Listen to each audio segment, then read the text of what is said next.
ಹಾಕೋದಕ್ಕೆ, ಆಮೇಲೆ ನಿಮ್ಮ ಆನ್ಲೈನಲ್ಲಿ ಫೀಡ್ ಮಾಡಿ ನಿಮ್ಮ ಫೋನ್ ನಂಬರು ಏನೇನೋ ಎಲ್ಲ ಡೀಟೇಲ್ ಹೇಳಕ್ ಹೋಗಲ್ಲ ಇಲ್ಲಿ. ಅದನ್ನ ನೀವು ಪತ್ರಿಕೆಯಲ್ಲಿ ನೋಡಿದ್ರೆ ಗೊತ್ತಾಗುತ್ತೆ.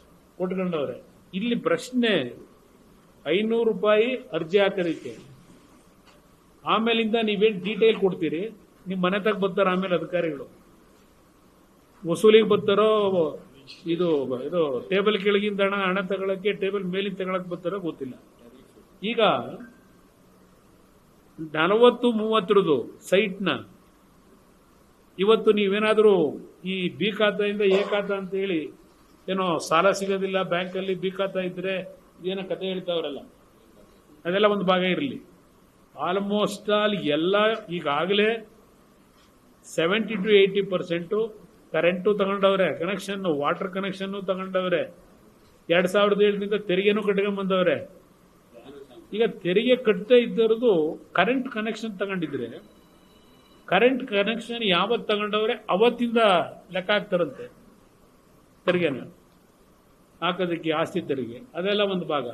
ಇಲ್ಲಿ ಪ್ರಶ್ನೆ ಗೈಡೆನ್ಸ್ ವ್ಯಾಲ್ಯೂ ಏನು ಜಾಸ್ತಿ ಮಾಡಿದ್ರು, ಏನಾದರೂ 40-30 ಸೈಟ್ಗೆ ಕೆಲವು ಭಾಗದಲ್ಲಿ 5,000 ರೂಪಾಯಿ ಇದೆ, ಕೆಲವು ಭಾಗದಲ್ಲಿ 8,000, 10,000, 25,000 ರೂಪಾಯಿಗೂ ಇದೆ ಗೈಡೆನ್ಸ್ ವ್ಯಾಲ್ಯೂ ಸ್ಕ್ವೇರ್ ಫೀಟ್ಗೆ. SR ರೇಟ್ ಇರೋದು. ಈಗ ನೀವು 40-30 ಏನಾದರೂ ಸೈಟ್ ಈಗ 5,000, 6,000 ರೂಪಾಯಿ ಇದ್ದರೆ ನಿಮ್ಮ ಗೈಡೆನ್ಸ್ ವ್ಯಾಲ್ಯೂ, ಅವನು 4,20,000 ಕಟ್ಟಬೇಕು. ನೀವೇ ಪತ್ರಿಕೆಯಲ್ಲಿ ಬರ್ಕೊಂಡಿದ್ದೀವಿ. ಕೆಲವು ಈ HSR ಲೇಔಟ್ ಅಲ್ಲೆಲ್ಲ 20 ಲಕ್ಷ 30 ಲಕ್ಷ ಕಟ್ಟಬೇಕು. ಇವತ್ತು ಯಾರೋ ಬೆಳಗ್ಗೆ ಹೇಳಿದ್ರು ಕಾಮಾಕ್ಷಿ ಪಳ್ಳಿದ ಏರಿಯಾದಲ್ಲಿ ಅವ್ರು ಫಿಕ್ಸ್ ಮಾಡಿರೋ ಗೈಡೆನ್ಸ್ ವ್ಯಾಲ್ಯೂಗೆ ಅವ್ರದ್ದೇನೋ ಒಂದು 5,000 ಅಡಿ ಇದೆಯಂತೆ, ಅದಕ್ಕೆ 25 ಲಕ್ಷ ಕಟ್ಟಬೇಕಂತೆ. ಎಲ್ಲಿಂದ ಕಟ್ತಾರೆ ಬಡವರು? ಅವ್ರು ಯಾರೋ ಪಾಪ ಹಿಂದೆ 5 ಎಕರೆಯಲ್ಲಿ ಯಾವನೋ ಮಾಡಿರ್ತಾನೆ ಸೈಟ್ನ, 20-30, 30-40 ಮಾಡಿರ್ತಾನೆ. ಅವರುಗಳು ಆಗ 15,000ಕ್ಕೂ 20,000ಕ್ಕೂ ತಗೊಂಡಿರ್ತಾರೆ ಸೈಟ್ನ. ಈ ಸರ್ಕಾರಗಳಿಗೆ ಯೋಗ್ಯತೆ ಇಲ್ಲ. ನಾನು 2007 ಮುಖ್ಯಮಂತ್ರಿ ಇದ್ದಾಗ 5 ಬಡಾವಣೆಗಳನ್ನ ಬೆಂಗಳೂರಿನ ಸುತ್ತಮುತ್ತ ಮಾಡಬೇಕು ಅಂತ ಹೊರಟಿದ್ದವರು. ಘೋಷಣೆ ಮಾಡಿದೆ ಸ್ವಾತಂತ್ರ್ಯ ದಿನಾಚರಣೆ ಭಾಷಣದಲ್ಲಿ.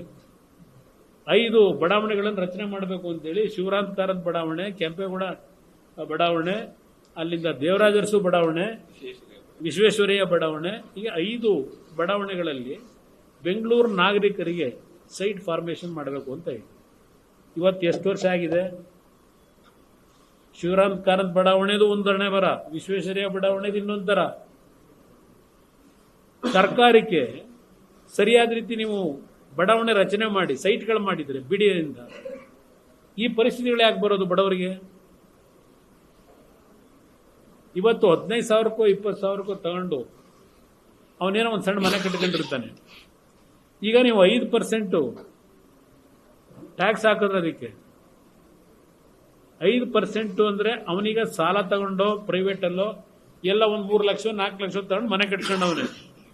ಈಗ ನೀನು ಏ ಖಾತಾ ಮಾಡ್ಕೊಡ್ತೀವಿ, ಪರಿವರ್ತನೆ ಮಾಡ್ಕೊಡ್ತೀವಿ, ದುಡ್ಡು ಕಟ್ಟು ಅಂತ 5% ಹಾಕಿ 3-4 ಲಕ್ಷ ರೂಪಾಯಿ ದುಡ್ಡು ಕಟ್ಟಬೇಕು ಅಂದ್ರೆ ಆ 3-4 ಲಕ್ಷ ಕಟ್ಟಕ್ಕೆ ಮತ್ತಿನ್ನೊಂದು ಸಾಲ ಮಾಡಬೇಕು ಅವನು. ಇದು ಪರಿಸ್ಥಿತಿ. ಈ ಸರ್ಕಾರದಲ್ಲಿ ದುಡ್ಡಿಲ್ಲ, ಖಜಾನೆಯಲ್ಲಿ ಲೂಟಿ ಮಾಡಾಗಿದೆ. ಹಗಲ್ ದರೋಡೆ, ಹೇಳರ್ ಕೇಳರ್ ಯಾರೂ ಇಲ್ಲ. ಈಗ ದುಡ್ಡಿಲ್ಲ ಖಜಾನೆಯಲ್ಲಿ, ದುಡ್ಡು ಬೇಕಲ್ಲ, ಖಜಾನೆ ತುಂಬಿಸ್ಬೇಕಲ್ಲ. ಅದಕ್ಕೀಗ ಈ ಸ್ಕೀಮ್ ತಂದವ್ರೆ. ನಾನು ಈ ಸ್ಕೀಮ್ ನೋಡೋಣ, 100 ದಿವಸ ಕೊಟ್ಕೊಂಡವ್ರೆ, ಎಷ್ಟು ಜನ ಅರ್ಜಿ ಹಾಕ್ತಾರೋ ನೋಡೋಣಂತೆ. ಆದ್ರೆ ಒಂದು ಈ ನಾಡಿನ ಜನತೆಗೆ ನಾನು ಹೇಳ್ತೇನೆ, ನೀವಿನ್ನು 2 ವರ್ಷ ವೆಯ್ಟ್ ಮಾಡಿ. ಈ ಸರ್ಕಾರದ ಅವಧಿ ಇದೆ. ಯಾರು ದುಡ್ಡು ಕಟ್ಟಕ್ಕೆ ಹೋಗಬೇಡಿ, ಯಾರು ರೆಗ್ಯುಲರೈಸ್ ಮಾಡಿಸ್ಕೊಳಕ್ ಹೋಗಬೇಡಿ. ಇವೆಲ್ಲ ಬೋಗಸ್. ಇದು ನಾನು ಓಪನ್ ಆಗಿ ಕರೆ ಕೊಡ್ತೀನಿ. ನೀವು ಯಾರು ಇದಕ್ಕೆ 4 ಲಕ್ಷ 10 ಲಕ್ಷ 20 ಲಕ್ಷ ಕೊಡಬೇಕಾದ ಅವಶ್ಯಕತೆ ಇಲ್ಲ. ಹಿಂದೆ ಏನು ಸಿಸ್ಟಮ್ ಇತ್ತು ಆ ಸಿಸ್ಟಮ್ನಲ್ಲೇ ನಿಮಗೆ ಸುಲಭವಾಗಿ ನಿಮ್ಮ ಆಸ್ತಿ ನಿಮಗೆ ಯಾವ ರೀತಿ ಹಣ ಖರ್ಚಿಲ್ಲದೆ ನಿಮಗೆ ದೊರಕಬೇಕು ಆ ಕೆಲಸ ಮಾಡಿಸ್ಕೊಡ್ತಕ್ಕಂಥದ್ದು ನಮ್ಮ ಜವಾಬ್ದಾರಿ, ಜನತಾದಳದ ಜವಾಬ್ದಾರಿ. ಈ ದಾರಿ ತಪ್ಪತಕ್ಕಂಥ ಕೆಲಸ ದೀಪಾವಳಿ ಹುಡುಗರೆ ಇದಕ್ಕೆ ದಾರಿ ತಪ್ಕೋಬೇಡಿ, ನಿಮ್ಮ ಮನೆ ಹಾಳು ಮಾಡ್ಕೋಬೇಡಿ. ಈ ನಾಡಿನ ಜನತೆಗೆ ಇಷ್ಟು ವರ್ಷಲೇ ಕಾದಿದ್ದೀರಿ. ಬ್ಯಾಂಕ್ ಸಾಲ ಸಿಕ್ಕಿಲ್ಲ ಅದು ಸಿಕ್ಕಿಲ್ಲ ಅಂತಕ್ಕಂಥ ಒಂದು ಪರ್ಸೆಂಟೇಜ್ ಇರಬಹುದು. ಆ ಸೈಟ್ ಮಾಡೋನೆ ಬ್ಯಾಂಕ್ ಸಾಲನೂ ಕೊಡಿಸ್ತಾನೆ ಮನೆ ಕಟ್ಕೊಳ್ಳೋಕ್ಕೆ. ಅದು ಸಿಸ್ಟಮ್ ಇಲ್ಲಿದೆ, ಅದು ಗೊತ್ತು ನನಗೆ.